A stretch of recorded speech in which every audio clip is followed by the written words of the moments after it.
고등학교 다닐 때 한 선생님이 계셨습니다. 남자분이었는데요, 이렇게 인물도 좋고 키도 훤칠하고 몸도 군살 없이 아주 슬림하면서도 탄탄한 그런 분이었습니다. 보통 선생님들이 자기 옛날 이야기를 가끔 수업 중에 하는 때가 있지 않습니까? 이분은 전혀 그런 일이 없는, 아주 그냥 찔러도 피 한 방울 나지 않을 것 같은 그런 분이었습니다. 근데 그날은 웬일인지 자기 어렸을 때 이야기를 하는 겁니다. 전혀 뜻밖의 상황이기 때문에 우리 반 아이들이 전부 귀를 활짝 열고 기대하는 마음으로 눈을 반짝거리며 들은 거지요. 어렸을 때 굉장히 허약했다는 겁니다. 그리고 너무 빼빼 말라가지고 이 사춘기 때는 여러분 어떻습니까? 이 외모에 대해서 자기 체격 뭐 이런 거, 체형 이런 거 굉장히 신경 쓰잖아요. 아주 열등감에 사로잡혀 있었다는 겁니다. 또래들보다 너무 빼빼 말랐죠. 하여튼 몸이 너무 허약하죠. 그러니까 하여튼 꿀리기도 싫고 이거 어떻게 하면 내가 이걸 이렇게 커버할 수 있을까? 그래가지고 궁리 하다가 이분이 생각한 게 뭐냐면 다리에다가 붕대를 이렇게 칭칭칭칭 감았다는 겁니다. 양쪽 다리에다가 그 위에다 옷을 입는 거예요, 바지를.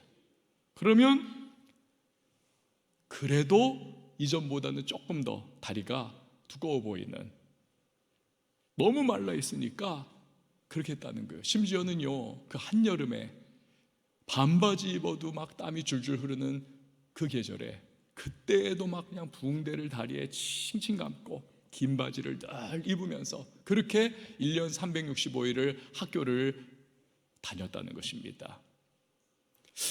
제가 그 이야기를 들으면서 제가 어렸을 때 굉장히 저도 병치레를 많이 했습니다. 허약했습니다. 저희 한의사였던 할아버님께서 장손인 제가 너무 몸이 약해가지고 이때 입원도 장기적으로 할 때도 있었고 참 감기를 늘 달고 살고 여기저기 막 아프고 하니까 약도 많이 다려주시고 했는데 제가 그 선생님의 이야기를 들으면서 공감이 많이 됐어요. 야, 나도 참 약한데 저 선생님도 지금은 저렇게 근사해 보이는데 옛날에 참 약했던 그런 모습이었구나. 여러분요, 사람은 누구나 강하고 싶어 합니다. 약하길 원하는 사람 아무도 없습니다. 근데 현실은 약할 수가 있습니다. 어떤 분은 이 경제 문제가 굉장히 약합니다. 그래서 막 어렵고 살기 너무너무 힘들고 너무 괴로워하고 고통스럽습니다. 건강이 너무 약한 분도 계십니다. 온갖 하였던 병은 다 그냥 내게로 오라, 이런 것처럼 막 고생하고 병치레하고 너무 힘들어하는 분들 계세요. 어떤 분들은 이 마음이 너무 약합니다. 성품이 너무 약한 거예요. 정말 나도 좀 이렇게 단단한 마음을 갖고 싶다. 그런데 그게 안 되는 겁니다. 그래가지고는 그냥 늘 상처받고 여기저기 휘둘리고 어려운 그런 분들이 계십니다. 어떤 분들은 그 삶이 이게 늘 참 어려워지고 휘둘리고 그리고 무너지기 일보 직전이에요. 탄탄하지 못합니다. 그럴 때 이 약한 상황을 어떻게 해서라도 탈피하고 싶은 마음, 이게 누구나 굴뚝 같은 거지요. 사도 바울도 그랬습니다. 오늘 본문 보니까 그는요 모든 면에서 아주 그냥 대단한 사람 아닙니까? 학벌도 엄청나죠. 집안도 좋죠. 강직한 성품 가지고 있었습니다. 아주 그냥 열정적인 사람이었습니다. 게다가 영적인 능력도 탁월했습니다. 문제는 단 하나, 건강 상태가 이게 완전히 큰 문제가 있었던 사람입니다. 7절을 보니까 내 육체에 가시 곧 사탄의 사자가 있었다 라고 고백을 합니다. 여기서 가시라고 하는 것은요, 우리 신발 속에 가끔 들어와 가지고 뭐 이렇게 콕콕 찔러대고 신경 거슬리게 하는 따끔따끔한 그게 아닙니다.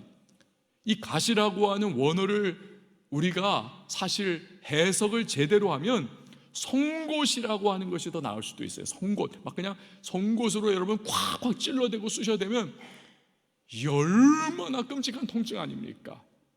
너무너무 괴로운 거죠. 그러니까 바울은요 육체의 고통으로 말미암아 그것을 표현할 때 또 다른 말로 사탄의 사자. 이게 얼마나 극단적인 표현입니까? 그만큼 이 약함이 고통으로 다가왔다는 것입니다. 성경학자들은 그래서 이 바울이 가진 육체의 가시를 두고 몇 가지 추론을 합니다. 안 질릴 것이다. 어떤 사람들은 아니다, 간질병일 것이다. 다른 학자들은 나름의 이런저런 연약한 질병들을 그가 고질병으로 가지고 있었을 것이다. 여러분, 그게 무엇이든지 간에 이 바울은 너무 고통스러웠다는 거예요. 너무 괴로웠다는 겁니다. 3번이나 이 3이라고 하는 숫자는 유대인들에게 완전수입니다. 하늘의 숫자. 그래서 문자적으로 3번일 수도 있지만 무지무지하게 기도했다, 이런 의미를 가질 수도 있습니다. 주님, 이 병 좀 제발 좀 없애주세요. 너무 괴롭습니다. 너무 힘듭니다. 너무 고통스럽습니다. 계속 간구를 했다는 거예요. 여러분 생각해 보십시오. 바울이 누굽니까? 그야말로 예수와 복음에 미친 사람입니다. 복음 전하기 위해 가지고 완전히 목숨을 걸고, 지금도 여러분 교통이 이렇게 좋고 비행기, 배 다 돼 있어도 그 소아시아 지역 얼마나 광활합니까? 제 성지순례 갔을 때 터키 지역 버스 타고 다니다가요, 아이고 진짜 얼마나 힘든지 너무 어렵더라고요. 근데 이 당시는 여러분 배 타고 가야 되고 걸어서 가야 되고, 그럼에도 불구하고 그곳을 온 휘저어다니면서 그가 선교 여행을 3차례나 하지 않았습니까? 그 과정에서 40에 하나가만매를 5번 맞습니다. 태장을 3번 맞습니다. 성난 군중들에게 돌에 맞습니다. 3번 파선합니다. 그 외에도 온갖 물과 불과 산적 포함한 위험과 어려움을 다 당한 분입니다. 그럼에도 불구하고 그의 열정은요 결코 시들지 않았습니다. 그런 그가 만약에 이 건강까지도 아무 문제가 없었다면 여러분, 복음 전파와 하나님의 나라를 위해서 이게 어마어마하게 얼마나 더 플러스 요인이 됐겠습니까? 그러니까 이 사도 바울이 육체적인 고통도 고통이지만 그 점도 역시 너무나 안타까웠기 때문에 하나님 앞에 막 애걸복걸 간구를 한 거예요. 하나님, 나 좀 어떻게 해달라고, 이것 좀 치유해달라고. 근데 그가 받은 응답이 무엇입니까? 2가지. 첫 번째로, 약함이라고 하는 것은 교만을 방지하는 장치다, 이것을 깨닫게 해주십니다. 우리나라에서 가장 유명한 부흥사 중에 한 분이 고 이천석 목사님이십니다. 이분이 한월산 기도원이라고 하는 유명한 곳에서 그 의족 고무다리 끼고는요, 한쪽 다리가 고무다리였어요. 불같이 막 복음 전하고, 은사가 또 얼마나 많이 일어났습니까? 방언이 막 다 터져 나오고, 그러니까 막 이천석 목사님이 방언 못하는 사람들을 막 꾸짖으면서 개도 방언하는데 왜 사람이 방언 못하냐 이러면서 그랬었어요. 근데 이분이 세운 교회가요 지금 종암동에 있습니다. 그 교회를 지금 저희 길시성을 가진 저희 선배 목사님이 지금 담임을 하고 계세요. 제가 며칠 전에 우리 친구 목사님들하고 이 얘기 저 얘기를 하다가 이 교회 이야기가 우연히 나왔습니다. 우연히. 워낙 성령의 역사와 은사가 강하게 나타난 교회인데, 이천석 목사님이 소천하신 다음에 이 교회에서 후임 담임 목사님으로 누구를 청빙했냐 하면 우리 총신대학교 총장이던 김의환 박사님을 청빙을 한 겁니다. 너무 뜻밖이잖아요. 엄청난 막 부흥사 다음의 목회자를, 학자를 청빙한 거예요. 그런데 이 김의환 목사님을 청빙한 거에는 의미가 있는 거죠. 너무 은사가 강하고 막 그 부흥회 이런 쪽으로 너무 막 이렇게 깊이 들어가 있으니까 이 교회가 균형이 이게 무너지기가 십상인 거예요. 그래서 균형 좀 잡아달라는 거죠. 신학적으로도 좀 건전하게 잘 만들어 세워주기를 바라는 마음으로 그렇게 청빙을 한 겁니다. 이 김의환 총장께서 그걸 잘했어요. 그래서 가가지고는요 설교 때마다 얼마나 직격탄을 날렸는지 가차없이 잘못된 부분들을 그냥 단도직입적으로, 때로는요 교인 중에 신비한 은사를 받은 권사님들이 있었다 그래요. 뭐 예언, 그리고 뭐 하여튼 투시, 신유, 막 이런 것들, 그런 은사를 받은 분들이 이게 오바를 한 거죠. 그래서 집에다가 가정재단을 쌓아놓고 또 그 기도받으러 오는 사람들을 막 안수기도도 해주고 막 그러면서 심지어는 또 헌금 명목으로 돈 받고 하는 일들도 있었다는 겁니다. 그러니까 이거를 막 이 김요한 박사님이 막 신랄하게 지적을 하면서 엄청나게 야단을 쳤다는 거예요. 그게 기독교 무당이 아니면 또 뭐냐? 기독교 무당이다! 이러면서 엄청나게, 그러면서 하여튼 그 신학적인 건전함을 이 교회가 가질 수 있도록 무진애를 썼다는 거예요. 여러분 보십시오. 얼마 되지도 않는 은사 좀 받았다고 해서 교만해져 가지고 교회 질서 무너뜨리고 제멋대로 신앙생활 하는 일들이 생기는 겁니다. 그렇다면요, 여러분 사도 바울은 어떻겠습니까?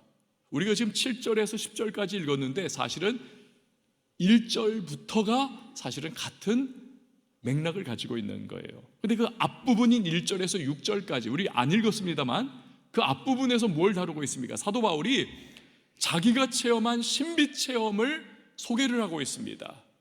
14년 전에 하나님께서 그의 영을 셋째 하늘, 즉 하나님이 계신 천국으로 끌어올려 가셨다는 거예요. 거기서 사람이 가히 표현하지 못할 어마어마한 신비한 계시들을 하나님으로부터 직접 들었다는 겁니다.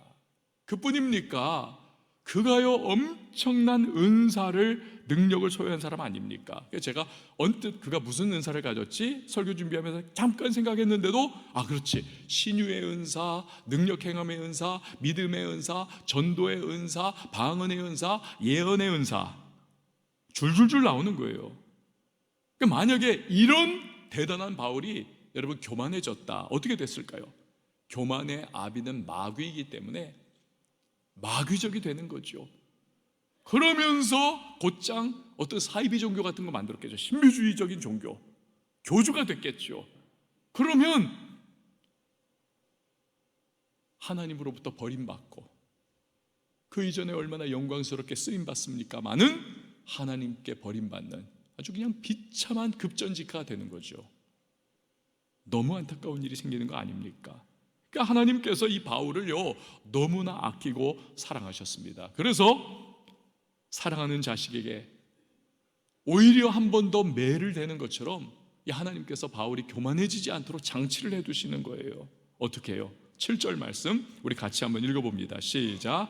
여러 계시를 받은 것이 지극히 크므로 너무 자만하지 않게 하시려고 내 육체에 가시 곧 사탄의 사자를 주셨으니 이는 나를 쳐서 너무 자만하지 않게 하려 하심이라. 아멘. 그러니까 툭하면 찾아오는 이 건강상의 문제로 말미암아 사도 바울은 교만할래야 교만할 수가 없는 겁니다. 예를 들어서 불같이 설교를 했습니다. 안수기도 하니까 막 병자들이 다 낫고요, 귀신이 쫓겨나가고요, 엄청난 일이 일어납니다. 사람들이 막 경외감을 가지고 우와 하면서 바라보고 있는 그 찰나에 갑자기 온몸을 막 부르르 떨더니 사도 바울이 콩 하고 쓰러져요. 입에서 거품을 물고 눈이 뒤집히고 막 온몸이 경련을 하는 간질병이 도지는 겁니다. 한 5분 정도 그러다가 겨우겨우 정신 차리고 교인들이 이끌어주니까 겨우 일어나 앉아 있어요. 무슨 꼴이 되는 겁니까? 그러니까 사도 바울이 그거 좀 없애달라고 막 기도를 하는 거 아닙니까? 그러니 사도 바울이요 교만할래야 교만할 수가 없는 거예요. 아하, 내 질병과 약함은 주님이 나를 사랑하셔서 오히려 허락하신 거구나. 교만하지 말라고, 겸손해서 끝까지 주의 손에 붙들려 쓰임 받으라고. 그래서 훗날 저 천국 갔을 때 영원한 생명의 면류관의 영광스러운 주인공 되라고 하나님이 고통스럽고 괴로워도 이걸 내게 허락하신 거구나, 그거 깨닫는 겁니다. 그러니까 그제서야 그 약함도, 그 질병도, 그 육체적인 괴로움도 오히려 할렐루야로 그가 해석을 하게 되더라는 것입니다. 여러분, 우리도 마찬가지입니다. 우리가요, 얼마나 교만죄에 빠지기 쉬운 존재입니까? 머리 좀 좋다고 교만합니다. 돈 좀 있다고 교만합니다. 자식 좀 잘 나간다고 교만합니다.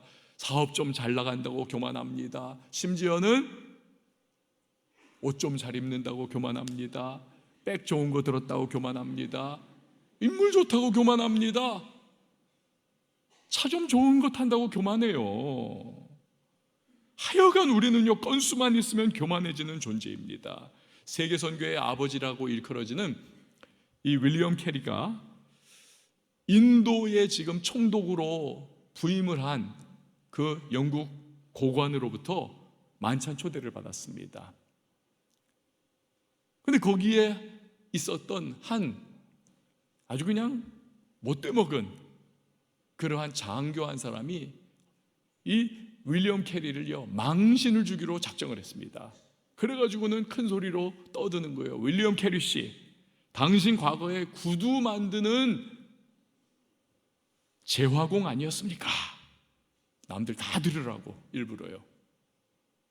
그러자 사람들이 다들 긴장해서 이제 어떻게 나오나. 그때 윌리엄 캐리가 조용히 대답을 합니다. 장교님, 아닙니다. 저는 그보다도 훨씬 못한 구두 수선공입니다. 이거 얼마나 겸손합니까? 여러분, 그렇지만 그건 윌리엄 캐리의 이야기죠. 우리가 만약 그런 일 당한다면요, 우리는요 바들바들 떨 거예요. 어쩌면 너무 분해가지고 그날 밤 잠 꼴딱 셀지도 모릅니다. 우리는요 교만한 사람들이에요. 태양이요, 이렇게 태양이 그냥 쨍쨍 모래알을 만자 그렇게 그냥 쨍쨍 3년만 비가 안 오고 그냥 쫙 내리면 아무리 비옥한 옥토라도 사막이 된답니다. 사막이. 때로는 비바람도 몰아닥쳐야 하고 태풍도 와야 하고 그늘도 드리워져야 합니다. 그래야 식물도 풍성하게 자라고 열매 맺는 옥토가 된다는 겁니다. 여러분, 우리가요 마치 그냥 이 태양이 쫙 늘 내리쬐듯이 잘나고 좋은 것만 계속 우리의 삶에 있다면 여러분, 그것이 과연 축복일까요? 절대 그렇지 않습니다.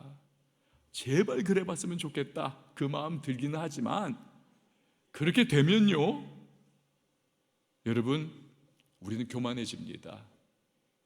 그 쥐꼬리만도 못한 그러한 우리의 자랑거리 가지고도 우리가 그렇게 교만해지는데, 우리 삶이 그렇게 된다면요, 여러분, 얼마나 하늘 높은 줄 모르고 교만해지겠습니까? 그러다가 어느 한순간에 교만은 패망의 앞잡이라고, 어느 한순간에 그냥 패망이 우리의 삶에 찾아오고 하나님이 그냥 두들겨 패시고 쫄딱 망하게 되는 거예요. 와르르. 그렇기 때문에 우리를 사랑하시는 하나님은 겸손하라고 때로 인생의 비바람과 폭풍우도 허락하시고 어려움도 허락하시는 것입니다. 물론 그 과정이 너무 힘겹고 너무 괴롭고 한탄스러울 수 있습니다. 하지만 나중에 보면요, 사도 바울이 그러했듯이 내게 다가온 약함이 우리를 겸손하게 만들어서 끝까지 잘 달려가게 했다는 것, 그래서 결국은 모든가 합력하여서 선을 이루게 됐다는 것, 이것을 우리는 반드시 깨닫게 되는 날이 찾아올 것입니다. 할렐루야. 자, 약함 때문에 간절히 기도한 바울이 받은 두 번째 응답이 있습니다. 그것은 약할 때야말로 오히려 가장 강할 수 있다는 것입니다. 자, 9절에서 10절 말씀 우리 같이 읽어봅니다. 시작. 나에게 이르시기를 내 은혜가 내게 족하도다. 이는 내 능력이 약한 데서 온전하여짐이라 하신지라. 그러므로 도리어 크게 기뻐함으로 나의 여러 약한 것들에 대하여 자랑하리니 이는 그리스도의 능력이 내게 머물게 하려 함이라. 그러므로 내가 그리스도를 위하여 약한 것들과 능욕과 궁핍과 박해와 곤고를 기뻐하노니 이는 내가 약한 그때에 강함이라. 아멘. 질병 때문에 너무너무 괴롭고 고통스러우니까 3번 하나님 앞에 간절히 이것 좀 해결해 달라고 기도했다지 않습니까? 그때 주님이 깨달음을 주십니다. 어떤 깨달음인가요? 원래 이 바울은요, 집안이 엄청 좋은 사람입니다. 집안이 굉장히 뼈대 있는 집안, 베냐민 지파라니까요. 왕가 출신이라니까요. 우리로 말하면 이성계 집안인 거예요. 그리고 또 굉장히 부유한 집안입니다.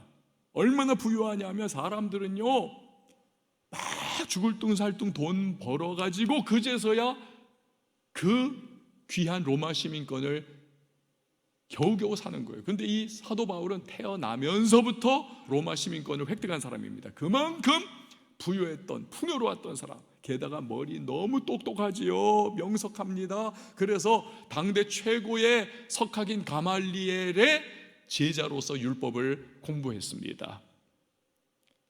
근데요, 이런 강점으로 똘똘 뭉친 능력과 하여튼 힘이 똘똘 뭉쳐있는 그가 한 짓이 무엇입니까? 교회를 회파하더라는 겁니다. 크리스찬들을 핍박하더라는 것입니다.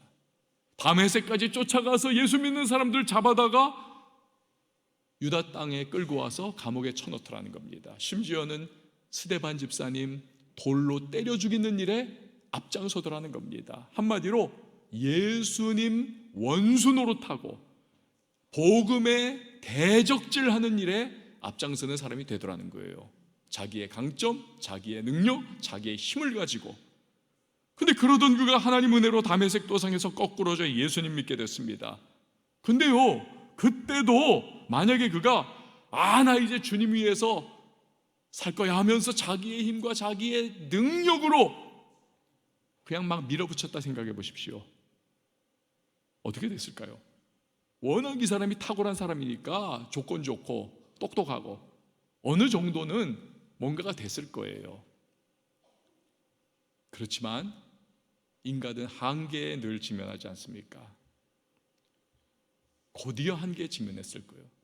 비록 젊었을 때는 팔팔할 때는 뭔가 좀 더 했겠지만 곧이어 나이가 들고 힘 빠지고 그러면 더 이상 할 수 없는, 게다가 여러분 인생의 변수가 얼마나 많습니까? 또 유대인들이 막 도시락 싸가지고 쫓아다니면서 복음 전하는 일을 계속 반대했잖아요. 금방 한계에 부딪혔을 겁니다. 그런데요, 질병이 그를 늘 괴롭힙니다. 뭐 좀 하려고 하면 팍팍 쓰러집니다. 그러니까 바울은요, 자기 자신을 의지할 수가 없는 겁니다. 늘 전적으로 주님만 의지하면서 기도하는 거예요. 바라보는 거예요. 붙잡는 겁니다. 주님, 저 도와주시지 않으면 저는 아무것도 못합니다. 주님, 저는 주님 없으면 아무것도 아닙니다. 저 좀 도와주세요. 저 좀 힘 좀 주세요. 저 좀 붙잡아 주세요. 저 좀 이끌어 주세요. 젊을 때만이 아니에요. 나이 들 때, 여러분 젊을 때 할 수 있고 나이 들 때 더 할 수 있는 것, 주님 의지하는 겁니다. 더 의지하고 더 의지하고 더 의지하는 거예요. 전적으로. 그러니까 성령께서 처음부터 끝까지 그를 붙잡아 주시는 거죠. 주님을 의지하고 더 의지하고 더 의지하니까 성령께서 더 역사하시고 더 역사하시고 더 역사하시는 겁니다. 그래서 놀라운 일들이 일어나죠. 병이 났습니다. 귀신이 쫓겨납니다. 병든 자가 치유받습니다. 심지어 죽은 자가 살아납니다. 능력이 나타납니다. 기적이 나타납니다. 약함 속에서 나타난 주님의 능력으로 인하여 3회에 걸친 선교여행 무사히 감당하고 수많은 교회 개척하고, 약함 속에서 역사하시는 성령님의 감화 감동으로 인하여 신약 성경의 많은 부분을 그가 성령의 감화 감동으로 기록하는 놀라운 역사 있지 않습니까? 여러분, 이처럼 약함은 바울로 하여금 온전히 그리고 절실히 주님을 의지하게 만들었고, 그 결과 그는 주님의 강력한 능력 안에 늘 거할 수가 있었던 것입니다. 그래서 내가 약할 때 이때야말로 진정으로 주님이 역사해 주셔서 그 어느 때보다 강할 수가 있는 것이구나. 그래서 기뻐할 수가 있었던 겁니다. 사실요, 저는 오늘 설교 제목을 뭘로 정할까 고민을 하다가 사실 제가 너무 설교 제목으로 삼고 싶었던 것이 있습니다. 그게 뭐냐면 삽질하는 인생이 되지 말고 포크레인으로 일하는 인생이 되자. 사실은 이걸 그렇게 하고 싶었어요. 근데 너무 좀 과격하잖아요. 그래도 사실은 삽질하는 인생 되지 말고 포크레인으로 일하는 인생 되자, 이걸 정말 붙이고 싶었는데 끝끝내 뜻을 이루지 못했습니다. 하지만 사실은 그 문장이야말로 오늘 이 바울을 그대로 표현하는 거 아닐까요?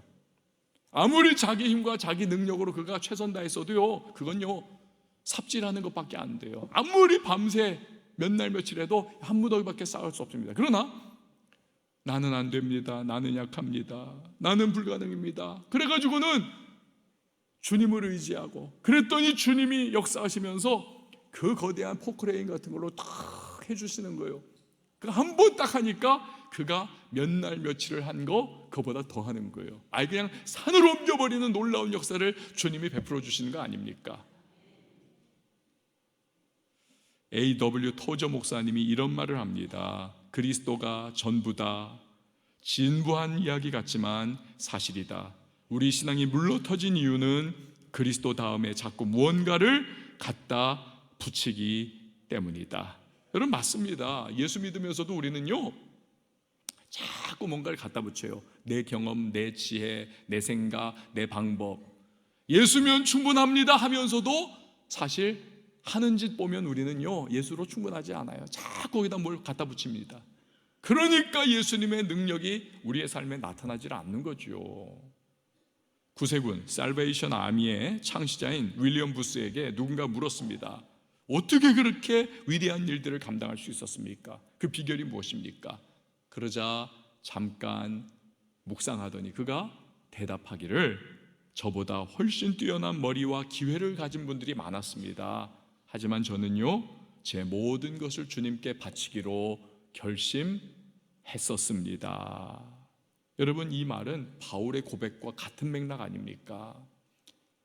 자기의 모든 능력, 자기의 생각, 지혜, 자기 방법 다 주님께 맡겨드리고, 주님이 도우시지 않으면 나 안 됩니다, 전적으로 주님께 의탁하며 나갔더니 주께서 역사하셔서 엄청난 일을 이루게 해주셨다는 거예요. 여러분, 할렐루야.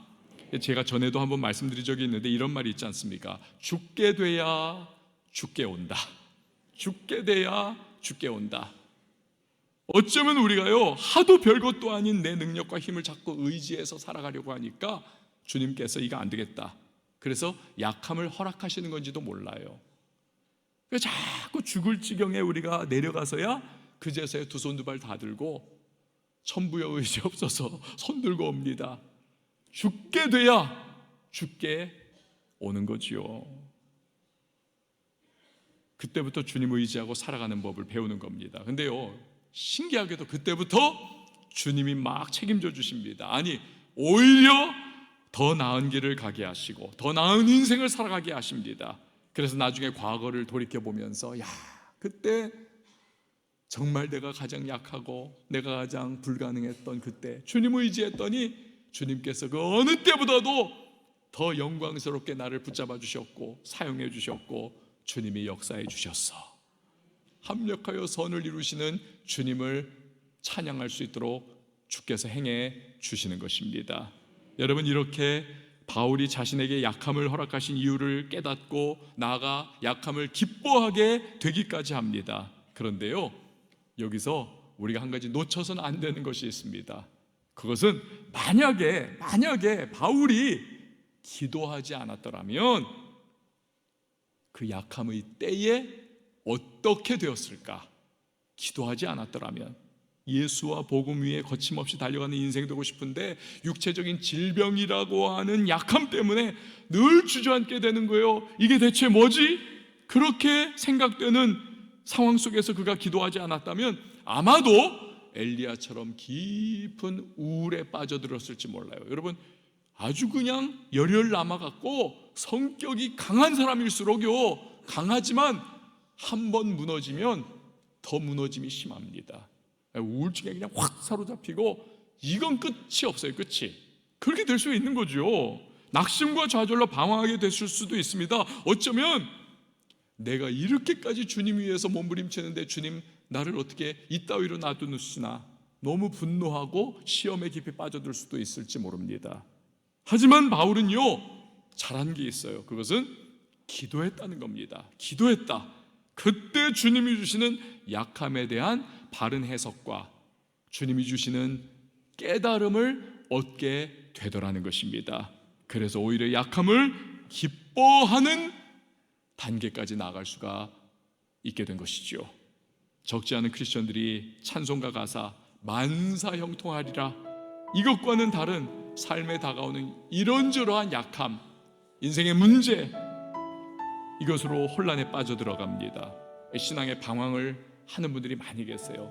심지어는 아예 믿음에서 떠나버리는 분들도 계십니다. 여러분, 기도해야 할 줄 믿습니다. 기도하면 주님이 주시는 내 약함의 이유를 깨닫게 됩니다. 혼란에 빠지지 않을 수 있습니다. 나아가 바울처럼 감사하고 심지어 약함을 기뻐하는 자리까지 나갈 수가 있는 것입니다. 그리할 때에 주님은 나의 모든 약함마저도 합력하여 주님의 놀라운 선을 우리의 삶을 통하여, 그 약해 보이는 우리의 삶을 통하여 반드시 이루어 주실 줄 믿으시기를 바랍니다. 우리 시간에 함께 찬양하도록 하겠습니다.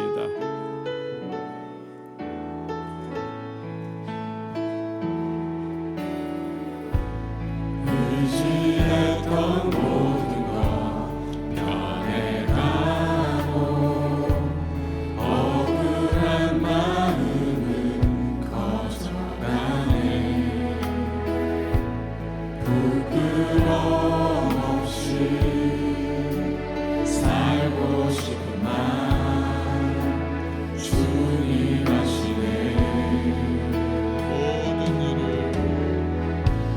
모든 일을 선으로 이겨내고 죄의 유혹을 따르지 않네. 나를 구원하신 영원한 그 사랑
시간에 우리 같이 기도하십시다.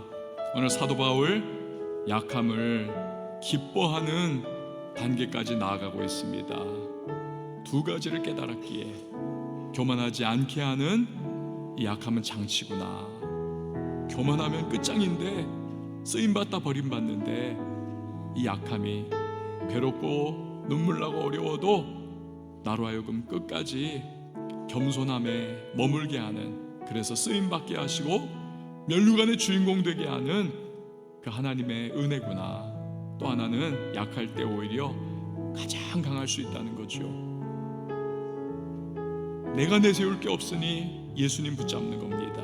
예수 능력 의지하는 겁니다. 예수님만 따라가는 겁니다.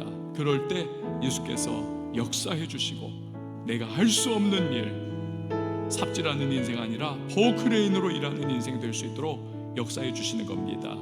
그게 기도 가운데 깨달은 사도 바울의 약함에 대한 해석인 겁니다. 오늘 이 자리에 나와 예배하는 우리 모두도 나름의 약함들을 가지고 있습니다. 주님, 그거 한탄하면서 신세 타령하는 것 아니라, 원망불평하는 것 아니라 오히려 그 약함을 허락하신 하나님의 마음을 알게 하시고 그 약함 속에 주님께 더 가까이 나아가게 하셔서 나를 통하여 행하실 주님을 기대하게 하시고 하나님의 능력 의지하며 나가는 자에게 역사하시는 그 주님을 경험케 해달라고, 기도 가운데 그걸 깨닫게 해달라고 이 시간 우리 다 같이 주의 이름 한번 외치고 우리 기도하며 나가도록 합니다. 주여,